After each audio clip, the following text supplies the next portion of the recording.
I came home for my birthday expecting a family dinner, but my parents threw a party celebrating my brother's startup, claiming his future mattered more, so I walked away without ever looking back. I'm 25 now. Well, I was on the day all this started, and I've always been the steady one in my family. You know the type, never caused problems, always handled things on my own, kept my head down, got decent grades, stayed out of trouble. My younger brother Ethan, he was the opposite in every way, and my parents loved it. Somehow chaos from Ethan was considered passion, while quiet resilience from me was just expected. No praise, no acknowledgement, just assumed. I guess some families cheer for the fireworks and some forget about the street lamp that's been lighting their path the whole time. The day I turned 25 was supposed to be simple. I hadn't asked for much, just dinner at home. I'd been working full-time in another city, had to hustle my way into an entry-level job right after college, and money was tight. But I hadn't been back in months, and I missed them. Even with all the favoritism and double standards over the years, I still thought maybe, just maybe, this time would be different. I told Mom 2 weeks in advance that I was coming. She sounded distracted on the phone but said, yeah, of course, we'll do something. I should have taken that as a red flag. I pulled into our old driveway late afternoon beat from the 4-hour drive and saw a bunch of unfamiliar cars parked outside. The porch lights were on and laughter spilled from the windows. I thought maybe they'd invited some extended family or neighbors. Maybe it was a surprise party. Maybe for once they really went out of their way for me. But the second I stepped inside, I knew something was off. The living room was filled with balloons, but not for me. A giant banner across the far wall read, "Congrats, Ethan." My brother was standing near the fireplace in a new designer jacket, beaming while a cluster of people clapped and cheered. I froze in the doorway, luggage still in hand. "Oh, hey," Mom said, brushing past me to carry a tray of drinks. "Glad you made it. Just put your things down. We're about to do speeches." Speeches. I finally spotted Dad across the room raising a glass. "Tonight's about celebrating Ethan's next big chapter," he announced, grinning from ear to ear. "He's finally taking the leap and starting that music production business we've all been hearing about." The room erupted in applause. I just stood there, heart hammering in my chest. My birthday completely forgotten by everyone. Not a single happy birthday. Not even a glance. I waited for someone to say something to acknowledge it, but all I got was Ethan slapping me on the back with that crooked little smirk he always wore when he knew he had won over me. "Sup, man? Guess this party can double as your birthday too, right?" He laughed, already walking away. I barely swallowed down the bitter lump in my throat. I didn't say anything right then, just quietly walked past the crowd, dodging old neighbors and distant cousins, and made my way to the kitchen. No cake, no candles, not even a card on this counter. There was a half-empty pizza box and some leftover appetizers. I picked at a piece of bread, pretending I wasn't shaking with disappointment. Later, when things calmed down and most of the guests had left, I finally confronted Dad. I didn't go in angry. I just asked, "Did you forget what today is?" He looked confused for a second, then blinked like he'd been hit with a memory he hadn't needed in years. "Oh, right. Your birthday." That was it. No apology, no shame, no attempt to make it right, just 3 words. I stared at him, hoping he'd follow it up with something, anything. But instead, he leaned back against the chair, crossed his arms, and said something that would change the way I saw him forever. "Don't make this about you, Caleb. Your brother's future matters more right now." I didn't respond, not out loud. I just nodded, turned, and went upstairs to my old room, the one that still had dusty trophies from middle school shoved in the corner. I sat on the edge of the bed for a long time, staring at the floor, my jaw clenched so tight it hurt. I thought about all the times I'd been overlooked, all the birthdays they'd brushed aside, the college acceptance they barely acknowledged, the job I landed on my own without help or money or even a "we're proud of you." That night, I didn't cry. I didn't rage. I just decided something I didn't fully understand in that moment but felt deep in my bones. I was done trying to earn their approval. I was done being the quiet one, the dependable one, the footnote in Ethan's story. From that night on, I was going to write my own story, and I wasn't going to tell them a word about it. Not yet. The next morning, I woke up to the sound of Ethan blasting music in the living room downstairs. My head throbbing, not from alcohol. God knows I didn't feel like celebrating, but from exhaustion. I barely slept. I kept replaying Dad's words over and over in my head like a broken record that got under my skin. "Don't make this about you. Your brother's future matters more." It was like a slap that didn't sting at first, but started to swell the longer I thought about it. I sat up slowly and stared at the posters still taped to my bedroom walls. Most of them were faded now old movie prints and basketball schedules I had cared about when I was 15. I used to dream in that room big dreams. College independence, my own business someday. But in this house, the only person allowed to dream out loud was Ethan. Everyone else was expected to keep things running in the background while he found himself.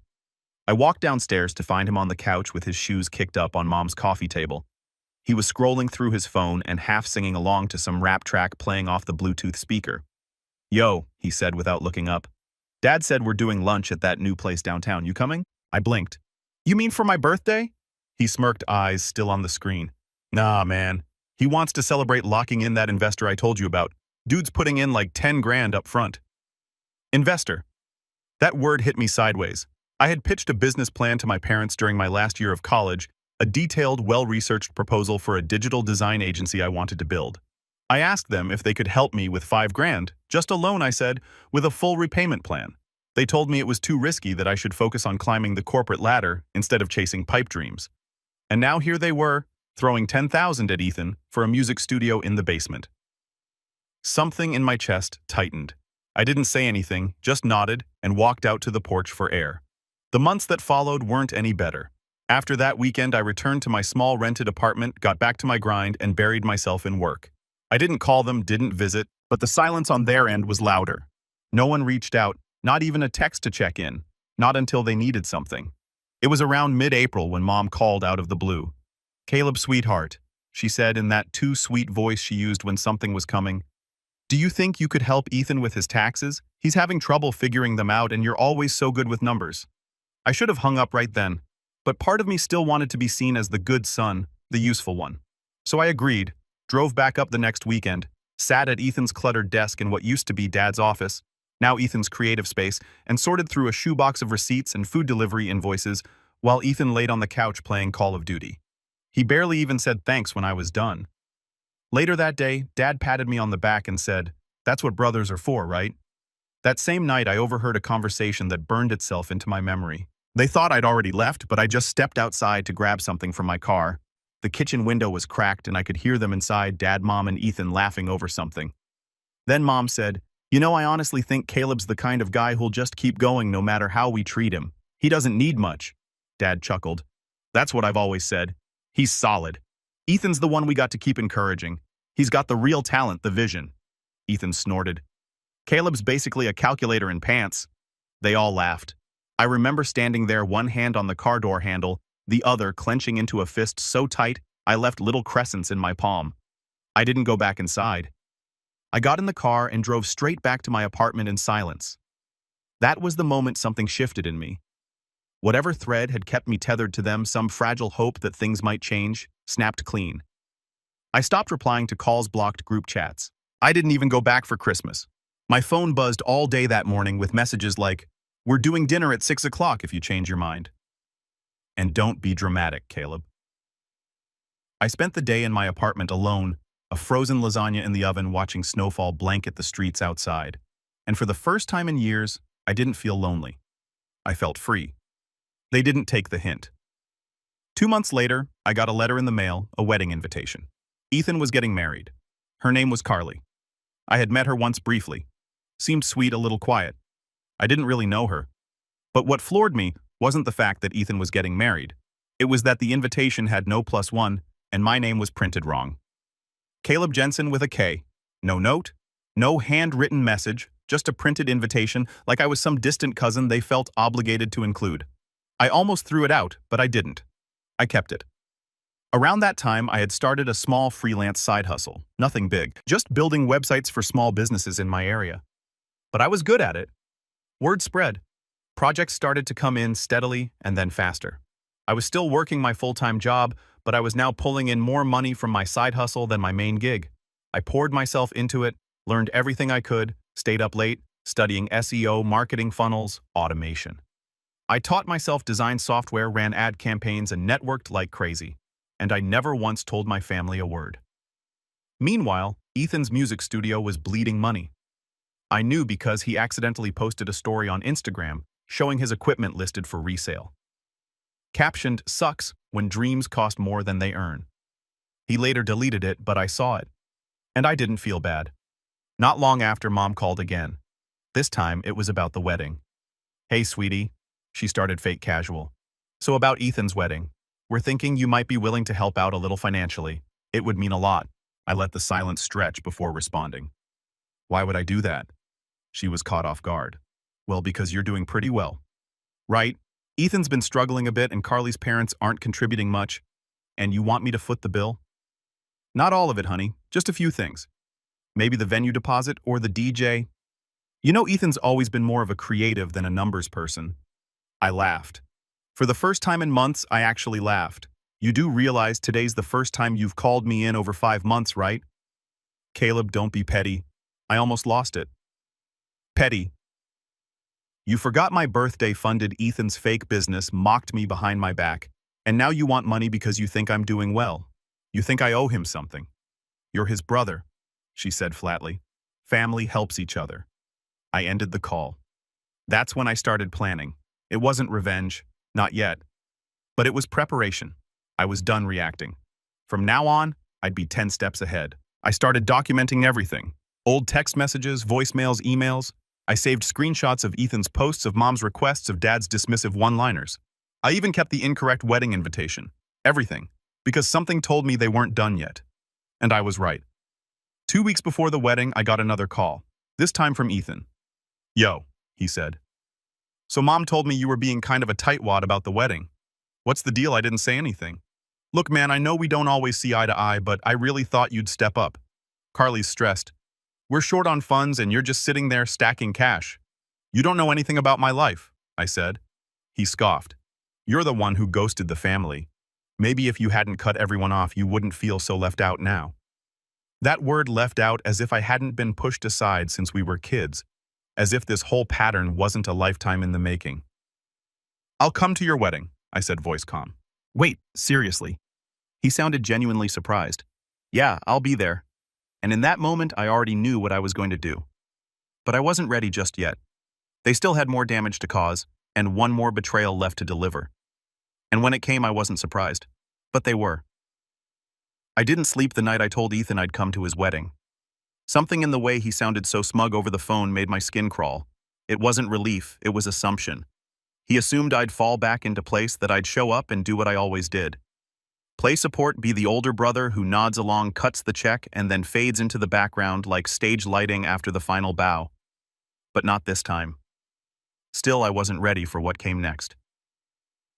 About a week before the wedding, Mom called again. I debated answering, but picked up curious more than anything. Her voice was clipped and oddly formal, like she was reading off a script she didn't like. "There's been a change," she said. I waited. "Carly's parents are worried the guest list is getting too long, so we've had to make some adjustments." "Adjustments?" I knew what was coming before she said it. "You're still invited, of course, but we're going to have you sit at one of the outside tables. Just for dinner. It's a space thing." "Outside," I repeated deadpan. "It'll be nice. Umbrella shading, open air. It's June. And honestly, we figured you wouldn't mind. You're not very social." "Not social." I closed my eyes and breathed through my nose. That's what I was to them now. An awkward placeholder to tuck away in the corner of a photo shoot. "Sure," I said. "That's fine." But it wasn't fine. It wasn't even close. Because 3 hours later, my old college roommate messaged me out of the blue. "Yo, weird question. Are you going to Ethan Jensen's wedding next weekend?" I blinked at my phone. How does he even know about that? He followed up with a screenshot. Carly had posted the full wedding party lineup on Facebook. Every groomsman, bridesmaid, and even distant cousins were tagged in glowing captions. My name wasn't there. But you know whose name was Brad? My old roommate, who hadn't spoken to Ethan in years. "Wait," I typed. "You're a groomsman," he replied. "I guess?" "Carly called me and said Ethan wanted old friends involved. I thought you were best man or something." I stared at the message for a long time. I wasn't just being sidelined. I was being replaced. I didn't respond to Brad. I didn't say a word to my family either. I just stared at my bedroom ceiling that night with one overwhelming realization. I wasn't their son. I was their tool. And like every tool they owned, they only pulled me out when they needed something fixed. That night broke something in me. It wasn't dramatic. There were no tears, no slammed doors, just a quiet unraveling. Like someone finally clipped the last frayed thread holding me to the version of myself that kept trying to be enough for them. The next morning, I called out of work for the first time in over a year. I stayed home curled up on my apartment couch, not moving for hours. I skipped meals, let dishes pile up, emails went unanswered. I ignored calls, deadlines, slipped. The work that once fueled me started feeling meaningless. The business I'd built on the side, I stopped opening client messages. I couldn't focus, couldn't create. I'd hit rock bottom, and no one noticed. Not my parents, not Ethan, not even my colleagues. Everyone had their own things going on, and the truth was, I had trained people to think I was invincible, quietly capable, always handling it. So when I started falling apart, nobody came looking. Days turned into a week, then 2. I was behind on rent. My fridge was empty. I lived off crackers and whatever I could find in the pantry. My landlord left a note under my door about missed payments. I couldn't even bring myself to care. I felt like a ghost. Until one night around 2 a.m. I got a text from someone unexpected. It was Carly. The message was simple. "Hey, can we talk?" I stared at it for a long time before responding. Something about her tone didn't match the carefully curated version of herself I'd seen online. I finally replied, "Sure. What?" She called me right away. Her voice was low, anxious. "I know this is out of the blue," she said. "And I'm sorry, but I need to tell you something." She hesitated, then continued. "Ethan told me you offered to pay for part of the wedding, that you were helping with the venue, the DJ, and even some of the catering." I sat up. "What? That's not true. Absolutely not." There was a pause, then a sigh. I knew something was off. "He said you insisted on keeping it anonymous because you didn't want attention, but it didn't add up." Of course he did. Using my silence as a blank check, playing the generous brother card to look good in front of his fiancée. Carly continued, her voice cracking slightly. "I'm sorry, Caleb. I really thought he was just scattered, but now I'm starting to think I don't know him at all." I didn't know what to say. Part of me felt vindicated. The other part just felt sad. For her and for myself. "Why are you telling me this?" I asked quietly. "Because you deserve to know. And because if I were you, I'd want someone to say it out loud." We talked for over an hour that night. She told me things I hadn't known. How Ethan had lied about his business, how he borrowed money from her parents, promising to invest it, and then used it to buy studio lights and speakers he never unboxed. How he mocked people who worked boring desk jobs and yet couldn't pay his credit card bills on time. "He said you were bitter," she admitted. "That you'd always been jealous of him. That you tried to compete but couldn't keep up." I laughed. Not because it was funny, but because it was familiar. Of course, that was the story he told.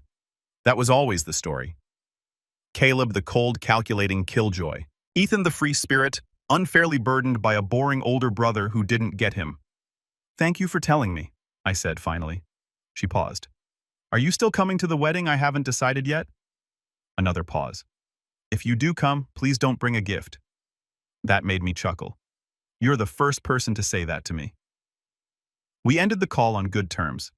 And for the first time in weeks, I felt something crack through the fog I'd been living in. Not hope, not yet, but direction. That night, I made a list. Not a revenge plan, not yet, just a list of everything I needed to do to get myself back. Reopen client messages, clear backlog, get rent current, start saving again, register the business, officially build a portfolio website, apply for that accelerator program I bookmarked. It didn't all happen at once. In fact, it was brutal at first. My motivation came in fits and starts. Some days I still sat in silence for hours, but every day I crossed off at least one thing. I started setting timers. 30 minutes of focus, then rest. Rinse, repeat. Clients started coming back. I got a referral from someone I hadn't spoken to in a year. I launched my site, built case studies, took better photos of my work, branded my service properly, designed a new logo, started an Instagram for my agency. Within a month, I had 3 retainer clients paying more than I'd ever made in a single month before. I finally paid off what I owed in rent, even replaced my broken laptop with a brand new machine. And all of it I did without a word to my family. They had no idea who I was becoming, but soon they would, because I had one last thing left on that list, and it involved showing up to the wedding. Not as the forgotten brother, but as someone they never saw coming. And the best part, they still hadn't delivered the final betrayal yet, but it was coming. And when it did, I was going to be ready. I didn't RSVP to the wedding. That was deliberate, not out of spite, not out of laziness. I wanted them to wonder, to guess, to talk about it.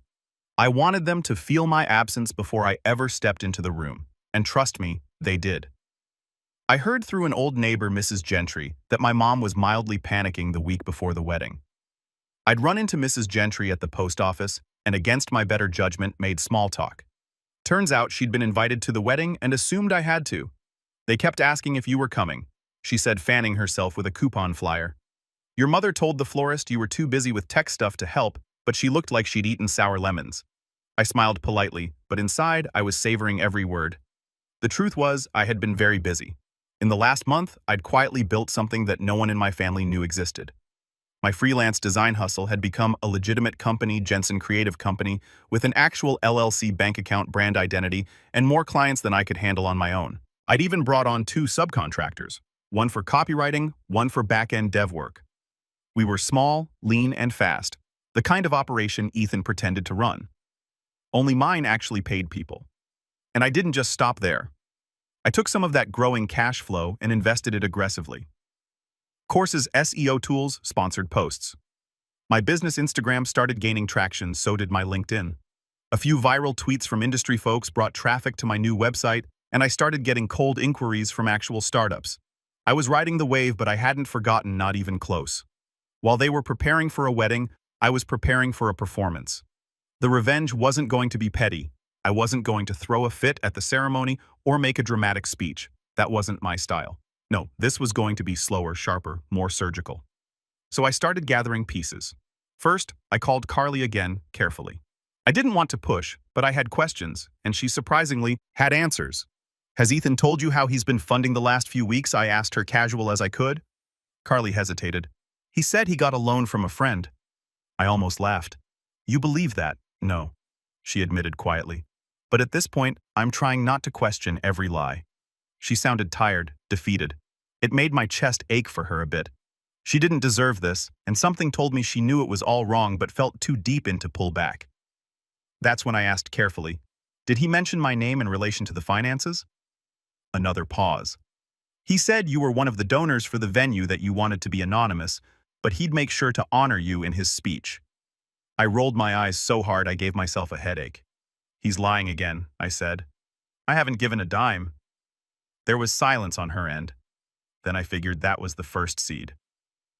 Over the next week, I started doing what I do best: research. Quiet, invisible, focused research. I pulled up Ethan's old studio website. It was barely functional, no portfolio, no booking system, just a few photos he'd clearly taken in one sitting to fake multiple sessions. I ran the domain through WHOIs and found it was about to expire. He hadn't even set it to auto-renew. Amateur. Next, I checked his public LinkedIn. It said he was the CEO of EJ Productions, LLC, but a quick search of the business registry, no such company existed, not in our state, not in the neighboring ones either. The guy hadn't even registered a DBA. Then came the client testimonials, clearly fake. I reverse image searched the profile photos from his site. Stock photos, every single one. He was building his dream on cardboard. I started collecting it all. Screenshots, PDFs, archive links. I even saved his Instagram stories in case he deleted them later. Posts where he bragged about clients he never had. Comments where he implied I was helping bankroll the dream. Everything was going in a folder titled for later. But I wasn't just planning to expose him. I wanted to overshadow him. So I pulled the ultimate move. I bought a booth. See, Ethan had been bragging for months about how his wedding was going to launch his brand. He was planning a little promo table at the reception for EJ Productions. Business cards, QR codes, a slideshow looping on a tablet. I knew because Carly had mentioned it once with a sigh. He thinks people will book him just because they like the cake. So I made a call. A few years back, one of my old design professors had taken a director role at a local entrepreneurship expo. It happened every July. Tons of investors, business owners, startups, press. I never had time to go. This year I made time. I told him I was ready to show off my business. He remembered me, liked me, and best of all, one of the premium booths had just become available due to a last-minute cancellation. It was expensive, but I could afford it now. And here's the best part. The expo was the day before Ethan's wedding. Same city, same people. In fact, many of the same family friends who were attending the wedding would also be attending the expo. Dad had already bragged on Facebook about how Ethan's network was growing because of events like it. I had a plan. I was going to show up at the expo with a sleek, minimalistic booth, matte black backdrop, crisp typography, a looping video of my portfolio, clean print materials, and a team of 2 helping me answer questions. All branded under Jensen Creative Company. No loud logos, no fake testimonials, no borrowed money, just results. I even designed a brochure specifically for the event featuring real client results case studies and a page titled Our Founder's Journey. It included a short blurb.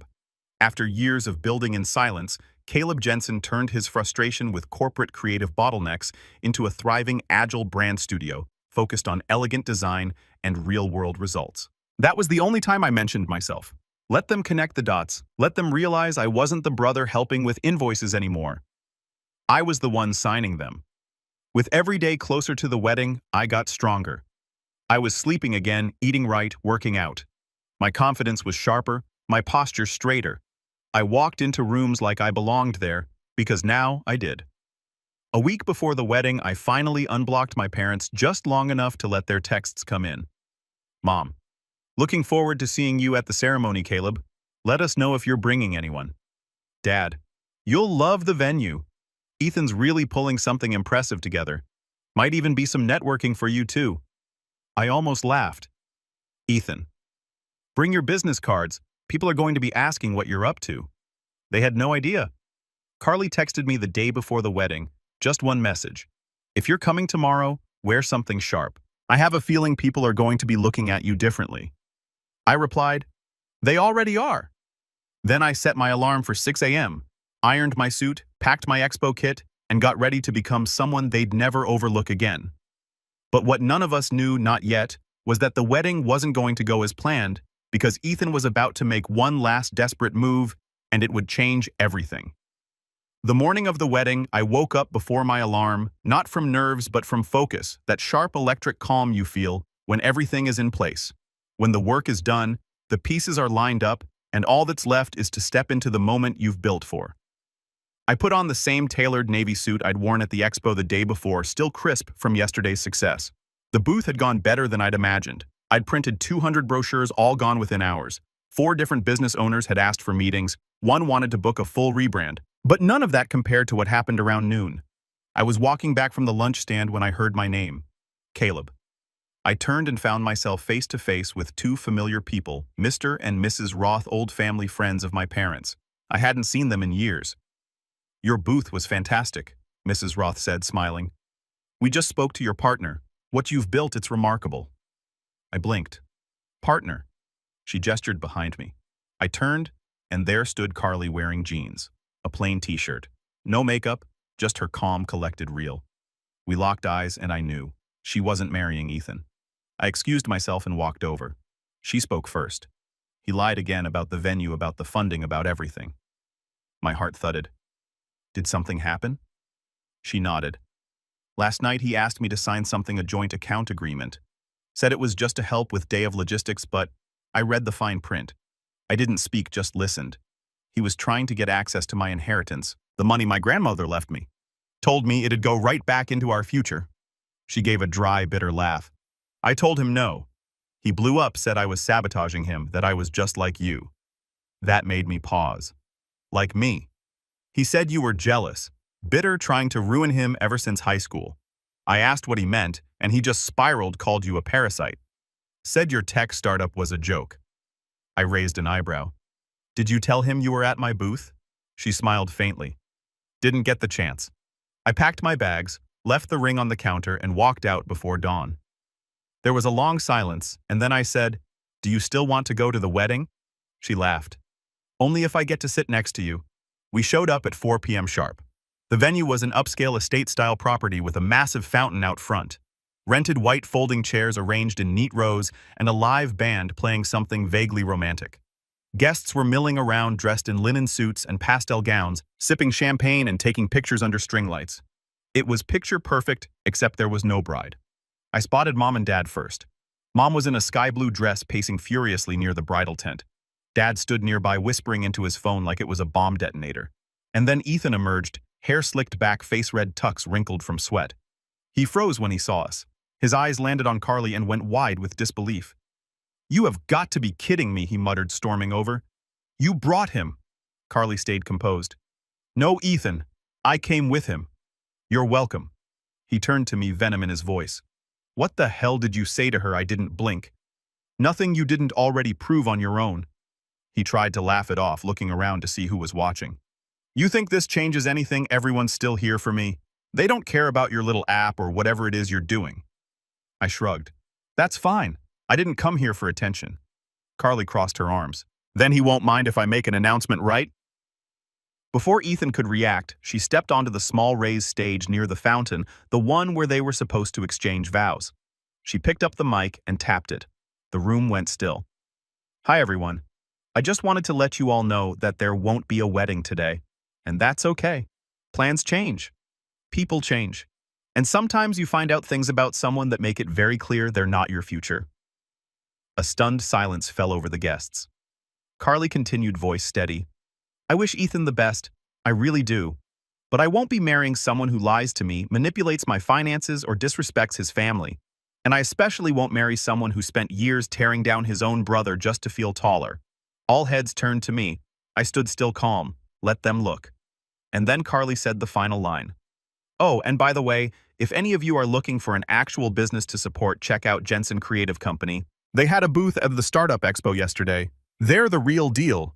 Polite applause, not overwhelming, but real. Mrs. Roth clapped. So did a few others. Ethan's face was a portrait of confusion, rage, and disbelief. You set this up, he hissed, turning back to me. You poisoned her. You? No, I said, finally cutting him off. You did this to yourself. I just stopped cleaning up your messes. And then I walked away. I left before the guests started filtering out, before the aunts came over to whisper condolences, before my parents could spin it into another Caleb-caused disaster. I didn't need to see their reaction. I already knew. Later that night, I got a text from Dad. You've made your point. I didn't reply. Mom followed with you embarrassed the whole family. To that, I wrote back one line. No, I revealed the truth. You just didn't like the audience. Ethan didn't message at all, but 3 days later, I got a PayPal request from him for $3,000 labeled venue refund share. I declined it and blocked him. In the weeks that followed, everything changed. Carly moved out of her parents' place and took a job in marketing at a startup I was designing for. She and I stayed friends, not romantic, but solid real. My business doubled its revenue by the end of the summer. I bought my first office space that fall. As for my parents, they tried to call a few more times. I let them sit in voicemail. Because here's the truth, when you've spent your whole life being the quiet, reliable one, the moment you stop playing their game, it's louder than any outburst. And sometimes silence is the most deafening revenge of all, especially when it's paired with success. They used to say Ethan had the vision, but in the end, I was the one they never saw coming. And I never looked back.